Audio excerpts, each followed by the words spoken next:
Dans les rues de Londres, nous avons cherché, mais en demandant si ces Britanniques reconnaissent l'homme sur la photo, le résultat est souvent le même. No. Not got a clue. No.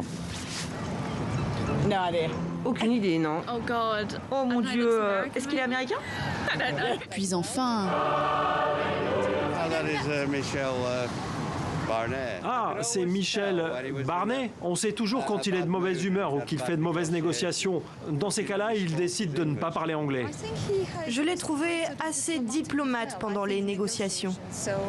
ennemi des Brexiteurs pendant 4 ans, surnommé l'homme le plus dangereux d'Europe, il est devenu l'un des sujets préférés des tabloïds. Michel Barnier a même été accusé outre-Manche d'avoir transmis le Covid à Boris Johnson. Je pense que ça montre à quel point la confiance était faible au plus haut des négociations.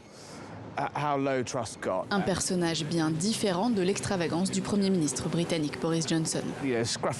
D'un côté, vous aviez un Boris Johnson débraillé qui emmène les classes populaires dans une grande aventure face à l'archétype du bureaucrate, eurocrate qui ne sourit quasiment jamais, sauf pour rire à ses propres blagues.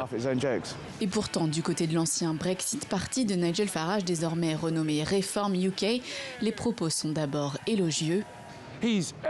Il a une vraie présence, il est sérieux et c'est vrai qu'il est charmant. Mais de là à lui prédire un destin présidentiel, le doute se fait sentir. Il reconnaît maintenant qu'il y a un réel problème concernant l'immigration en France. Donc à un moment, il négocie en promouvant la liberté de mouvement au sein de l'Union européenne. Et maintenant qu'il veut un autre job, il dit exactement le contraire. Ça donne une idée de son sens de l'intégrité.